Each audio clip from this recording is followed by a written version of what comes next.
nag-isip ako. Sabi ko, pinaka-importante na tanong natin lahat. Bakit tayo nag-isip? Tayo ng nag-aakal. Kasi na-isip ko ng isip. Ngayon, hindi ko sa inyo sasabihin yung bakit. Ipapakita ko sa inyo kung bakit.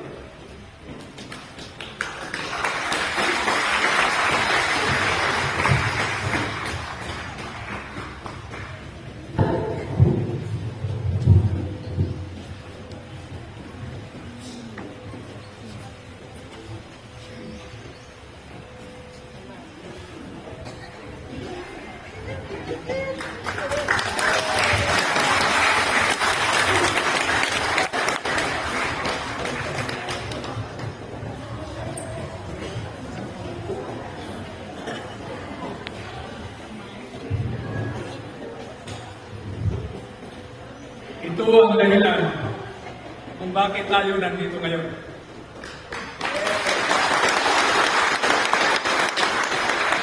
Hindi lang ito tungkol sa RAM at guardians. Ito pa yung isa. Nasa gitna. Hindi nila alam, mag-presidente sila ng Pilipinas.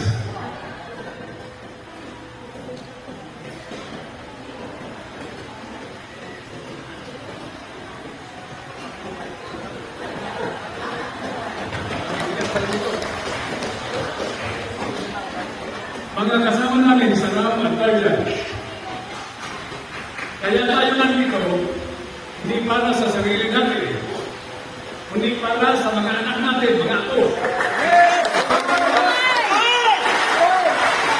Yung susunod na generasyon ng mga leader at mga mamayan natin, mga disiplinado, magandang ugali, good manners, good ganda, para matulungan natin yung ating mga pamilya, yung ating sarili, yung ating barangay. Ito sa balon, para tulungan natin.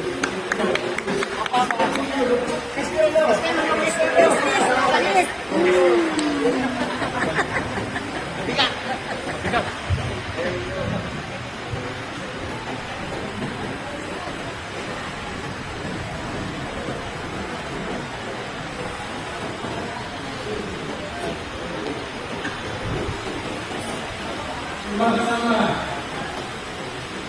Kailangan pinakita sa inyo para maintindihan natin kung ano ang nakagalaman at pinaglaban ang RAM at guardians. Kung tama ang ginagawa ng gobyerno ng mga natin, tutulong tayo. Kung hindi tama, hindi kasi serviswa ng taong bayan. Hindi namin sinagawa yan. Tutulungan natin.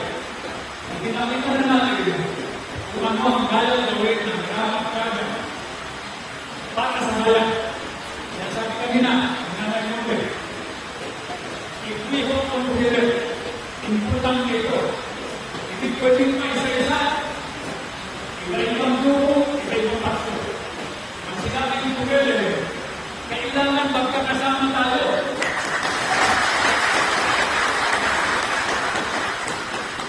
Hindi madali pati ibang uwalan. Mahirap, sakripisyo, ang unang natin sa pawis, adugo, nakuha. Kulang na, para sa pamilya, ang sakripisyo mo kayo magkakaroon. Pero ganun talaga. Kailangan gawin natin ito para mabuhay maganda ang kinabukasan ng future. Dito ko nabituhan ko kanina. Ang mga anak natin. Alam nyo dito Pilipinas, ha?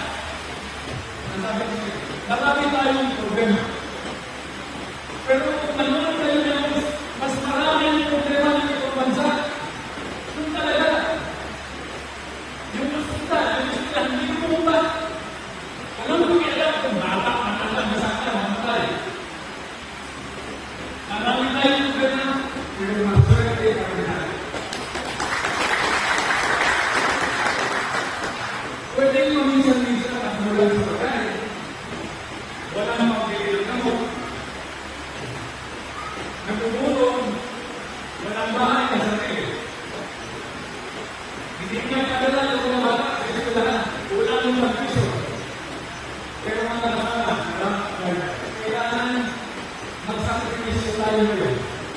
para mas tulad tayo dito. Yan ang mission natin bilang mga kapatid. Kanina galing ako sa edukasyon. Kausap ko naman yung mga alumni. Ang natin gusto. Yung sa kasiyan. Ako sa kanila. Ako, kailangan ng minsan. Ako, Colonel, Secretary, Senador, kahit ako lang kami sa gusto ngayon. Ano ba ang gusto mong gawin sa buhay na? 50 years na. Ako nagsiservisyo sa ating balat. Kasama sa Burgusan. Kasama yung maraming sa dito. Yung mga kaibigan ko. Ano ba ang gusto natin gawin? Sabi ko, ako talaga gusto ko lang uwi. Uwi sa bahay na. Nakabaman na ako. Nakatapos na sa alam ko. Yung mga alam ko sa eskwela. Kaya na ng pamilya. Pero paano tayo uwi? Kung meron pa rin naliiwan na nanghihirapan. At ito sa kanila, my family is really good. My country is my home. Hindi ako pwede umuwi. Hindi tayo pwede umuwi hanggang naliiwan. Naliiwan. Kailangan magkakasama tayo mag-iiwan. Kailangan magkakasama tayo mag-sakripisyo. Kailangan magkakasama tayo na hindi nga kailangan lumaban para maganda ang ginagawa ng ating mga yun ang mission natin bilang tao sa kaya bilang mga kapatid ang mensahe ko sa inyo hanggang pala sabihin lang ng hindi kanina ang laking bagay o laking kapatid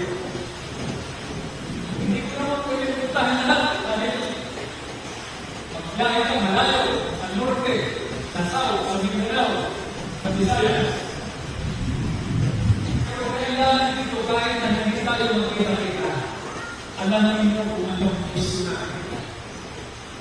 Maraming news na yun. Sa West Philippine Sea, diba? Ganda ko yung China, sa ibang lugar, ang gulo. Huwag kayo maganda. Hindi ako nalala. Hindi ako natatakot. Bakit? Tinatala ako. So yung Pilipinas na, mayroon mga ng army na pangharap kung sakaling gustuin tayo ng ibang bansa.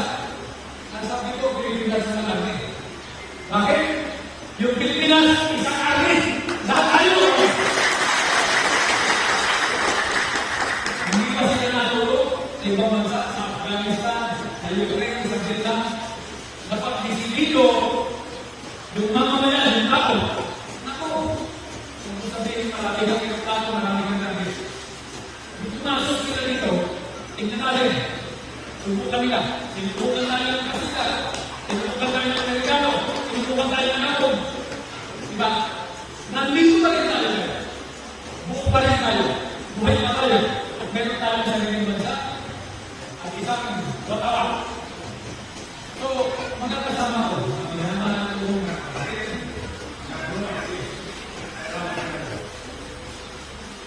Okay lang, minsan, zero, nagtaasan ng boses, diba?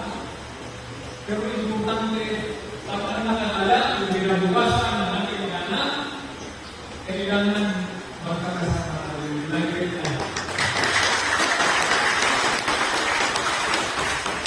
Kaya sa pagkakawin ko, isa na lang ang iiwan ko sa inyo, na request, na nasal, na pag-iusap. Let us continue to dream hard. Mangarap tayo. Mananilip tayo. Pero huwag tayo dito. Let us dream hard. Let us pray hard. Magdasal tayo. Patutulungan tayo. Para hindi naman nakakahiya sa Panginoon kay God, kay Lord. Let us continue to work hard. Mga kasama, mga brothers, mga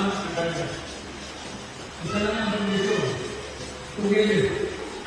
together, magkakasama, nagtutulungan, nananaharan. Hindi namin pumiligitan yung wala sa akin. Diba?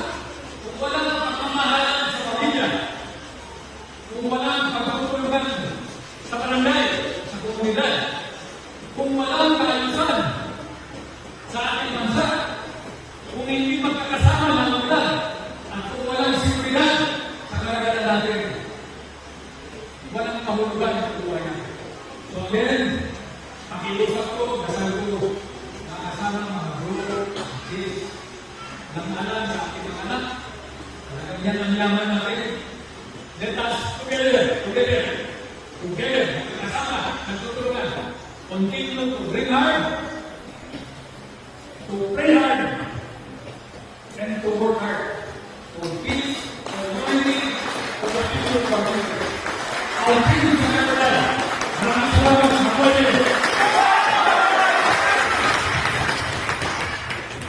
Maraming salamat sa Pedro Bonasa. Yes, keep we all together. Kaya